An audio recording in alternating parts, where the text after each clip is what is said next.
in a small cozy house in New England. During a cold winter while the Civil War was happening far away, lived the March family. The house wasn't fancy. It was a little worn and plain but full of love and laughter. Inside, 4 sisters, Meg, Jo, Beth and Amy, lived with their mother, whom they all called Ma-mee.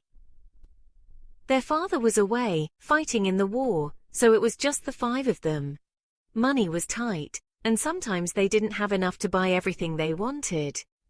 But the March sisters didn't mind much because they had each other, and that was more important. Meg, the oldest sister, was kind and graceful.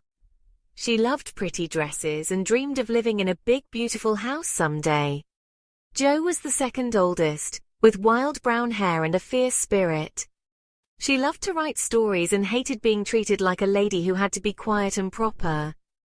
Beth, the third sister, was gentle and shy. She loved playing the piano and taking care of the family.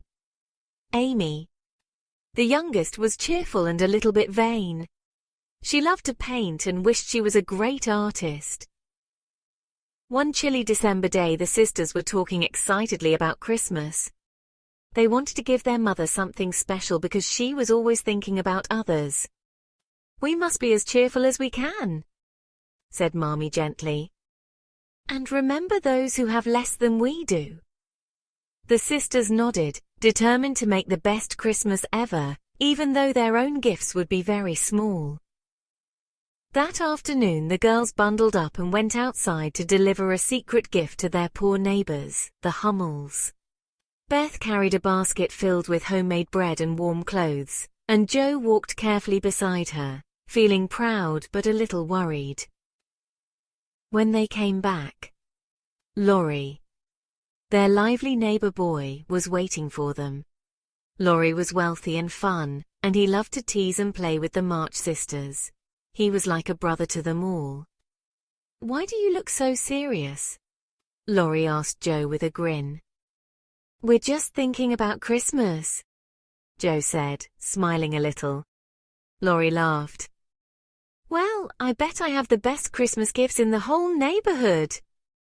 The girls giggled and went inside, ready to enjoy the simple joys of family. That night by the firelight, the sisters sat together sewing little gifts and telling stories. Meg dreamed of beautiful clothes. Jo talked about writing a great story. Beth hummed a soft tune on her piano, and Amy sketched pictures in her notebook. Even though their home was plain and sometimes cold, their hearts were warm. They had each other, and they knew that love and kindness were the best gifts of all. After the Christmas season, the March family settled into their daily routines. Winter passed slowly, and life went on with its small joys and quiet struggles. Meg had started working as a governess, helping to teach and take care of children in another family's home. She wore neat but plain clothes and sometimes felt out of place when the other girls at the house talked about silk dresses, fancy balls, and expensive gifts. Meg was kind and patient, but she sometimes wished she could have nice things too. One day she was invited to a rich friend's party. She borrowed a lovely gown and wore gloves and perfume. She looked beautiful, but something didn't feel quite right. The other girls laughed and gossiped about silly things, and Meg found herself missing home. "I shouldn't care so much about what they think," Meg told Jo later, a little ashamed. Jo just shrugged. "You're perfect just the way you are, Meg." Jo, on the other hand, was never interested in fancy dresses or high society parties. She was happiest when she was scribbling away in her notebook, inventing wild stories full of pirates, heroes, and magical lands. She would read them aloud in the evenings, acting out all the parts, much to the delight of her sisters. Sometimes Jo got into trouble for being too bold or stubborn. At school, she hated having to sit still and speak politely. And she didn't like it when people said girls couldn't do the same things boys could. "I'd rather be a free spinster and paddle my own canoe," Jo said one day. The others laughed, but they knew she meant it. Jo had a fire in her heart and a big dream to be a writer. Beth, meanwhile, was happiest at home. She loved simple things, her dolls, the little piano, and caring for her family. She didn't go to school like the others. Crowds made her nervous. But she was always learning in her own quiet way. She practiced hymns on the piano, helped with chores, and made sure everyone was looked after. Beth also had a tender heart. One cold afternoon she walked to the Hummel family's tiny cottage. They were poor and sick, and Beth brought soup and clean clothes without expecting anything in return. When she returned home, Mommy hugged her and said softly, "You have done a good deed, my Beth. It's the little acts of kindness that mean the most." Amy, the youngest, still went to school, and she took great pride in her appearance. She worked hard on her handwriting, practiced sketching, and dreamed of being a great artist one day. But she could also be vain and dramatic. One day, Amy brought pickled limes to school because they were the latest trend. Every girl had some. But when her teacher caught her, he punished her harshly, making her throw them out and strike her hand. Amy came home in tears. "I'll never go back to that school again," she cried. Mommy listened and comforted her. "It's hard to be corrected, dear, but it helps us grow," she said gently. Amy did learn in time that pride could be a weakness. She didn't like being left out or forgotten. One afternoon, Jo and Laurie were going skating, and Jo didn't invite Amy. Angry and jealous, Amy followed them in secret and fell through the ice. Jo and Laurie pulled her out just in time. Amy was soaking wet and frightened. That night, Jo felt terrible. "It was my fault," she said quietly to Mommy. "I was angry and selfish." Mommy nodded. "We all make mistakes, Jo. But if we try to do better afterward, that's what matters."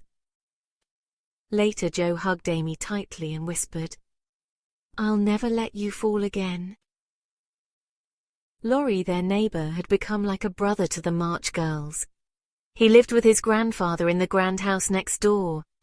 Though he had fine clothes and plenty of money, he often felt lonely, until he met the sisters. He and Jo became especially close. They ran races, played games, and laughed about everything. Jo treated him like an equal, and Laurie felt like he belonged. Together, the girls and Laurie put on little plays in the attic. They made costumes from old curtains, drew scenery on big sheets of paper, and used Jo's wild stories as their scripts. Beth played music, Amy painted the signs, and everyone took turns being the hero or villain. Even when life was hard, they found joy in each other.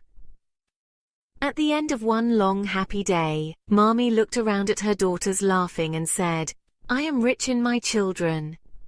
And though the March family had little money, they were indeed very rich in love.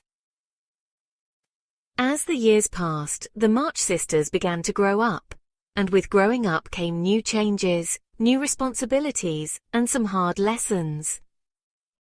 Meg, the oldest, was now a young woman. She had married John Brooke, Laurie's tutor, and was learning how to keep a home of her own. At first, Meg thought married life would be like a fairy tale, but she quickly found out it wasn't always easy. There were bills to pay, meals to cook, and small arguments to solve. One day, Meg tried to make jelly for a special dinner, but it didn't set properly. She was so upset she nearly cried. But John came home, tasted it, and smiled kindly. "Don't worry, my dear. It tastes sweet, just like you," he said. That made Meg feel a little better. She learned that love meant helping each other, even when things didn't go perfectly. Jo, still wild and full of ideas, decided to follow her dream of becoming a writer. She began selling short stories to newspapers, tales filled with drama and mystery. It was exciting to earn her own money, but something didn't feel right. "I want to write something that really matters," she said one day. "Not just what sells." She started thinking more deeply about her writing. Could she tell stories that were true and honest, even if they were quieter?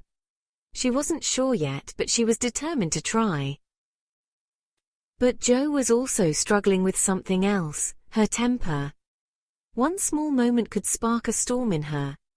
She knew it was wrong, and she hated hurting others. Mommy told her gently, "I am angry nearly every day of my life, Jo, but I've learned not to show it, and that's what makes me strong." That surprised Jo. She didn't think Mommy ever got angry. But now she understood that being good didn't mean never feeling upset. It meant choosing to do right, even when it was hard. Beth, sweet and gentle as ever, was growing weaker.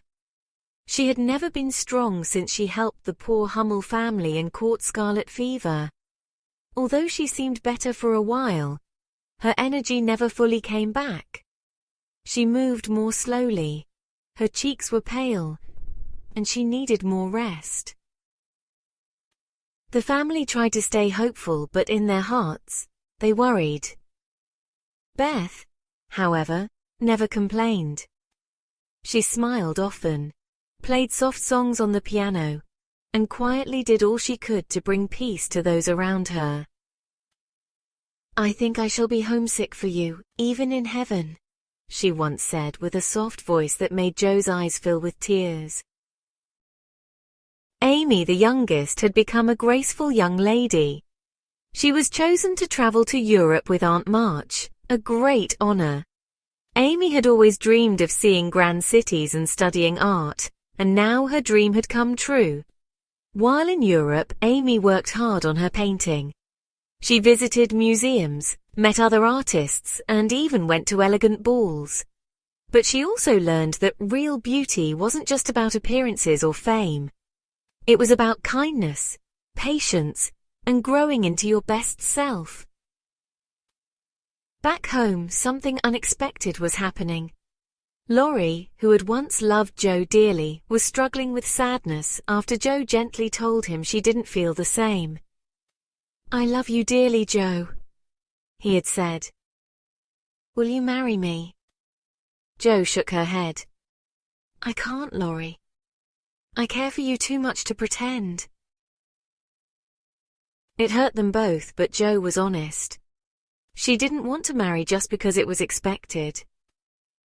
Laurie was heartbroken and went away to Europe to try to forget. There, he met Amy again. And something had changed in both of them. Amy was no longer the vain little girl who cared only about pretty things, and Laurie was no longer the playful boy who chased Jo through the garden. They spent time walking, talking, and understanding each other. Slowly, quietly, a different kind of love began to grow.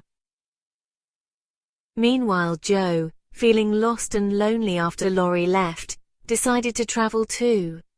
She went to New York City, where she worked as a governess and met new people.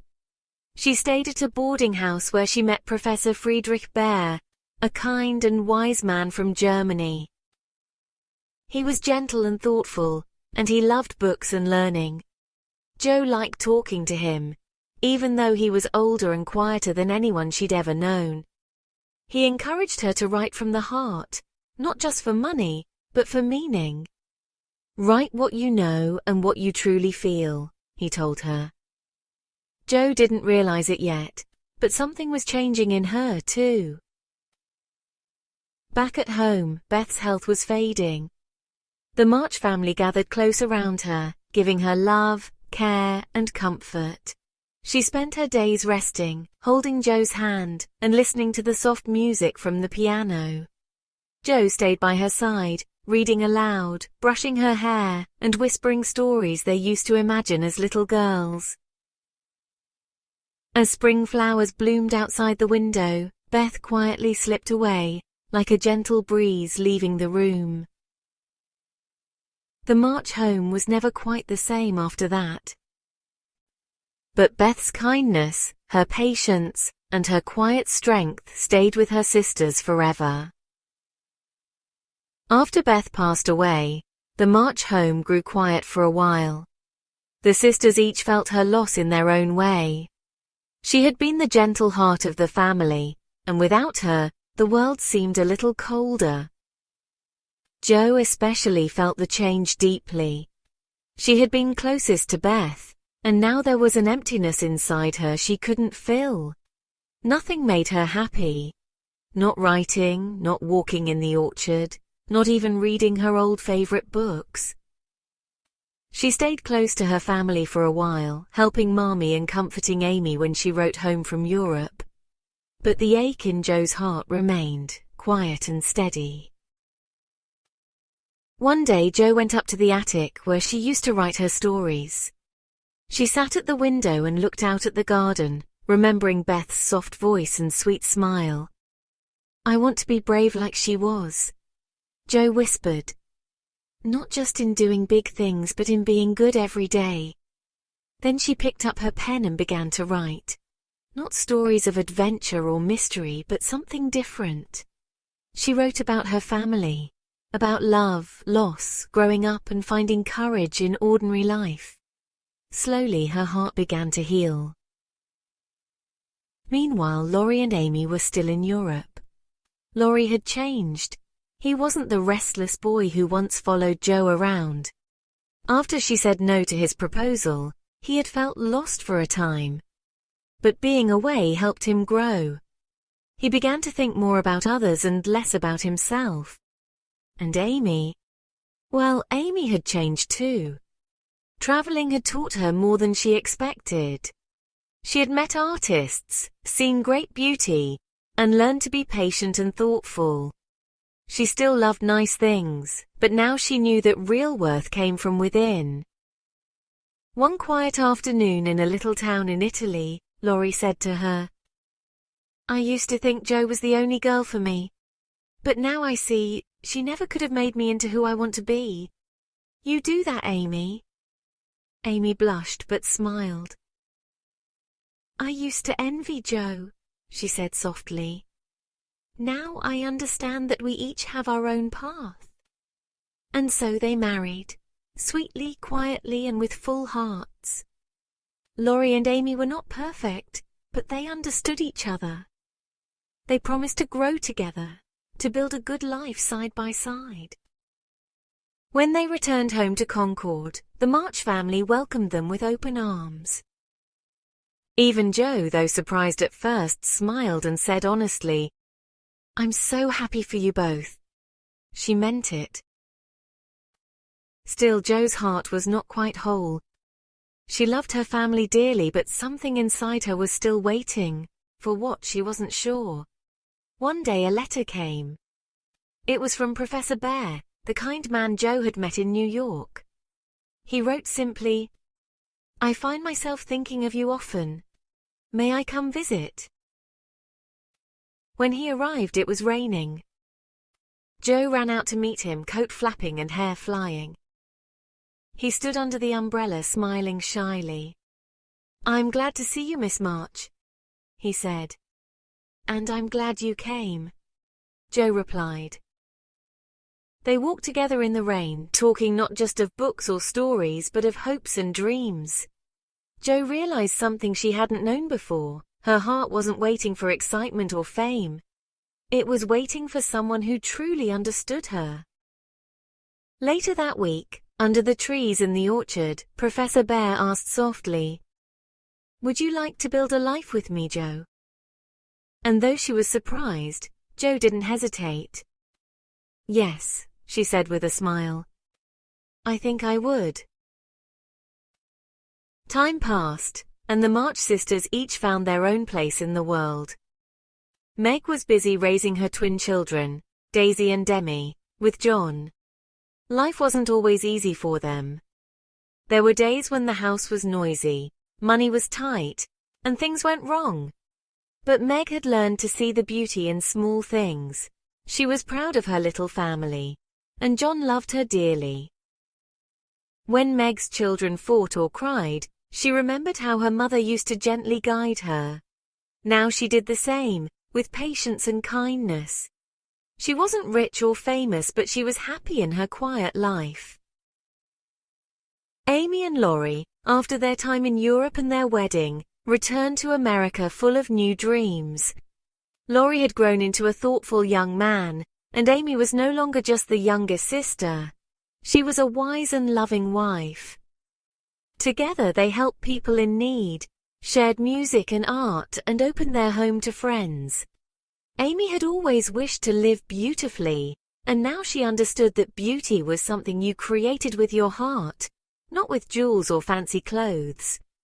They had a little girl named Bess, who had bright eyes and golden curls.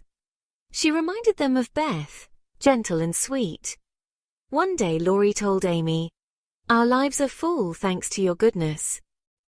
Amy smiled and said, "We've both grown, that's what makes alive." Back in Concord, Joe and Professor Bear were making a home of their own. After they married, they turned Aunt March's old house, which Joe inherited, into a place of learning, a small school for boys. They called it Plumfield. It wasn't fancy. There were creaky floors, old chairs, and always a bit of noise. But it was full of life, full of laughter, and full of love. Joe treated the boys like little brothers. She read with them, played games, taught lessons, and sometimes scolded when needed, but always with a warm heart. Friedrich Bear worked beside her, teaching languages, science, and kindness. The boys looked up to him, and they loved Jo for her honesty and fun. She wasn't like other schoolmistresses. She let them run outside barefoot, invent their own plays, and dream big. One night, Jo sat on the porch with her husband and looked out at the stars. "Do you think Beth would have liked it here?" she asked. "She would have loved it," he said gently. "Especially the garden." Jo nodded. The flowers were blooming just as Beth had once planted them, soft colors, simple beauty. And Jo had changed too. She still had her bold spirit, but now she knew how to use it gently. She still wrote stories, but they came from the heart. She didn't want fame, just to share what she knew of life, of love, and of growing up. One of her stories, about 4 sisters, was sent to a publisher. It was simple and true, filled with the joys and troubles they had all lived through. And to Jo's surprise, people loved it. "It's not grand or clever," she told Mommy, "but it's ours." Mommy smiled. "That's why people will care. Because it's real."